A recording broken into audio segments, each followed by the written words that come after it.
हर हर महादेव दोस्तों, आज हम जानेंगे 12 ज्योतिर्लिंग के बारे में।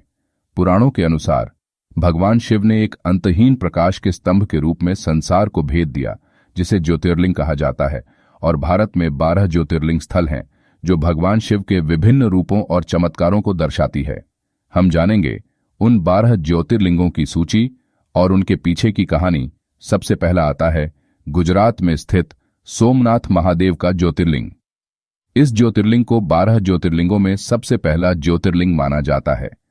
पौराणिक कथाओं के अनुसार चंद्रदेव यानी सोम को राजा दक्ष ने श्राप दिया था कि उनकी चमक दिन प्रतिदिन घटेगी।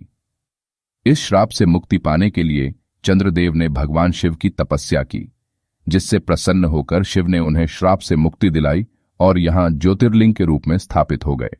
चंद्रदेव यानी सोम के श्राप को भगवान भोलेनाथ ने नष्ट किया, इसलिए यह ज्योतिर्लिंग सोमनाथ महादेव के नाम से प्रसिद्ध है। सोमनाथ का ज्योतिर्लिंग भक्तों के लिए मोक्ष का द्वार माना जाता है और यहां आने से जीवन की कठिनाइयां दूर होती हैं। सोमनाथ ज्योतिर्लिंग के बाद दूसरे नंबर पर आता है आंध्र प्रदेश में स्थित मल्लिकार्जुन ज्योतिर्लिंग। यह ज्योतिर्लिंग श्रीशैलम में स्थित है।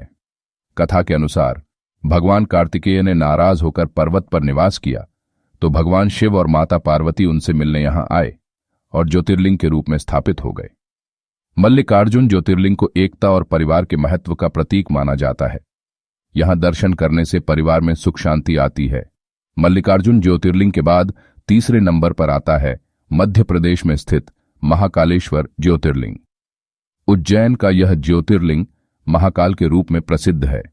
कहा जाता है कि यहां भगवान शिव ने एक ब्राह्मण और उसके पुत्र की रक्षा के लिए महाकाल रूप धारण कर असुर दूषण का वध किया था। महाकालेश्वर ज्योतिर्लिंग को काल पर विजय प्राप्त करने वाला माना जाता है। यहां पूजा करने से अकाल मृत्यु का भय दूर होता है। महाकालेश्वर ज्योतिर्लिंग के बाद चौथे नंबर पर आता है मध्य प्रदेश में स्थित ओंकारेश्वर ज्योतिर्लिंग। यह ज्योतिर्लिंग नर्मदा नदी के तट पर स्थित है।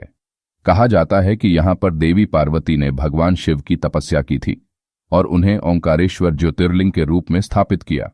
ओंकारेश्वर ज्योतिर्लिंग के दर्शन से सभी प्रकार की मानसिक और शारीरिक पीड़ाएं दूर होती हैं। ये स्थल शांति और मोक्ष का प्रतीक है। ओंकारेश्वर ज्योतिर्लिंग के बाद 5वें नंबर पर आता है उत्तराखंड में स्थित केदारनाथ ज्योतिर्लिंग। महाभारत युद्ध के बाद पांडवों ने अपने पापों के प्रायश्चित के लिए भगवान शिव की तपस्या की। शिव ने उन्हें दर्शन देकर केदारनाथ में ज्योतिर्लिंग के रूप में प्रकट होकर पांडवों का उद्धार किया। केदारनाथ का ज्योतिर्लिंग कठिनाइयों का नाश करने वाला माना जाता है। यहां पूजा करने से पापों का क्षय होता है और जीवन में सुख समृद्धि आती है। केदारनाथ ज्योतिर्लिंग के बाद 6वें नंबर पर आता है महाराष्ट्र में स्थित भीमाशंकर ज्योतिर्लिंग। भीमाशंकर का ज्योतिर्लिंग सह्याद्री पर्वतों में स्थित है। यहां भगवान शिव ने त्रिपुरासुर नामक राक्षस का वध किया और भीमाशंकर के रूप में प्रकट हुए। भीमाशंकर ज्योतिर्लिंग को साहस और शक्ति का प्रतीक माना जाता है। यहां दर्शन से शत्रुओं पर विजय प्राप्त होती है।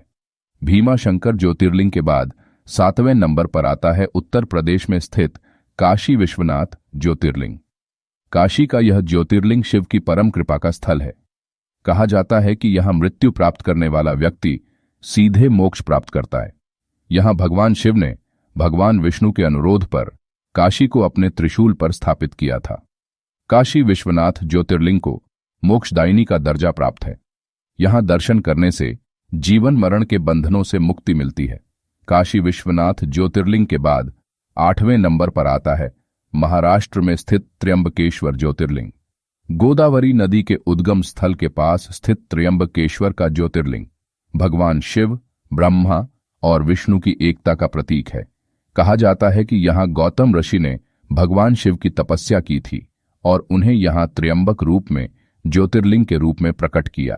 त्र्यंबकेश्वर ज्योतिर्लिंग के दर्शन से जीवन की सभी इच्छाएं पूर्ण होती हैं और व्यक्ति को लंबी आयु प्राप्त होती है। त्र्यंबकेश्वर ज्योतिर्लिंग के बाद 9वें नंबर पर आता है झारखंड के देवघर में स्थित वैद्यनाथ ज्योतिर्लिंग। वैद्यनाथ ज्योतिर्लिंग से जुड़ी कथा में कहा गया है कि रावण ने भगवान शिव को प्रसन्न करने के लिए कठोर तपस्या की थी और शिव ने उसे ज्योतिर्लिंग के रूप में आशीर्वाद दिया। यह एकमात्र ऐसा ज्योतिर्लिंग है जहां एक ही जगह महादेव के ज्योतिर्लिंग के साथ ही शक्ति मां का शक्तिपीठ जया दुर्गा पीठ है। यह अनोखा संयोजन शैव और शक्ति संप्रदाय दोनों के लिए एक महत्वपूर्ण तीर्थ स्थल बनाता है। वैद्यनाथ ज्योतिर्लिंग को सभी रोगों और दुखों को हरने वाला माना जाता है। यहाँ पूजा करने से स्वास्थ्य लाभ होता है और जीवन में समृद्धि आती है। वैद्यनाथ ज्योतिर्लिंग के बाद 10वें नंबर पर आता है गुजरात में स्थित नागेश्वर ज्योतिर्लिंग। नागेश्वर ज्योतिर्लिंग का स्थल समुद्र के किनारे स्थित है। कहा जाता है कि भगवान शिव ने दारुक नामक राक्षस का वध किया था और यहां ज्योतिर्लिंग के रूप में प्रकट हुए। नागेश्वर ज्योतिर्लिंग की पूजा करने से सभी प्रकार के भय और बाधाओं से मुक्ति मिलती है। यह स्थल शांति और समृद्धि का प्रतीक है। नागेश्वर ज्योतिर्लिंग के बाद 11वें नंबर पर आता है तमिलनाडु में स्थित रामेश्वरम ज्योतिर्लिंग। रामेश्वरम का ज्योतिर्लिंग वह स्थान है जहां भगवान राम ने लंका पर विजय प्राप्त करने के बाद भगवान शिव की पूजा की थी और यहां शिवलिंग की स्थापना की थी। रामेश्वरम ज्योतिर्लिंग को तपस्या और भक्तिभाव का प्रतीक माना जाता है। यहां दर्शन से सभी मनोकामनाएं पूर्ण होती हैं। रामेश्वरम ज्योतिर्लिंग के बाद 12वां नंबर पर आता है महाराष्ट्र में स्थित घृष्णेश्वर ज्योतिर्लिंग। कहा जाता है कि घृष्णेश्वर ज्योतिर्लिंग का स्थान वह है जहां भगवान शिव ने अपने भक्त घृष्णा की भक्ति से प्रसन्न होकर उसे जीवन दान दिया और यहां ज्योतिर्लिंग के रूप में प्रकट हुए। घृष्णेश्वर ज्योतिर्लिंग को करुणा और दया का प्रतीक माना जाता है। यहां दर्शन करने से भक्तों के सभी दुख दूर होते हैं और जीवन में सुख शांति का अनुभव होता है। क्या आप जानते हैं कि भारत में स्थित 12 ज्योतिर्लिंग एक प्रगतिशील सर्पिल में स्थित हैं? यदि आप मानचित्र पर ज्योतिर्लिंग मंदिरों को जोड़ने वाली एक रेखा खींचें तो अंतिम परिणाम शंख के आकार या फिबोनाची पैटर्न का होता है। कहा जाता है कि यह पैटर्न प्रकृति का गुप्त कोड है। तो दोस्तों, ये थे हमारे हिंदू धर्म में जाने वाले 12 ज्योतिर्लिंग और उनसे जुड़ी कहानियां। ये 12 ज्योतिर्लिंग भगवान शिव के विभिन्न रूपों का प्रतीक हैं और इनका दर्शन करने से भक्तों को मोक्ष प्राप्ति का मार्ग प्राप्त होता है। इन 12 ज्योतिर्लिंगों का दर्शन करना हिंदू धर्म में अत्यधिक पवित्र माना जाता है। हर हर महादेव दोस्तों, ऐसी ही रोचक कथाओं के साथ फिर मिलेंगे।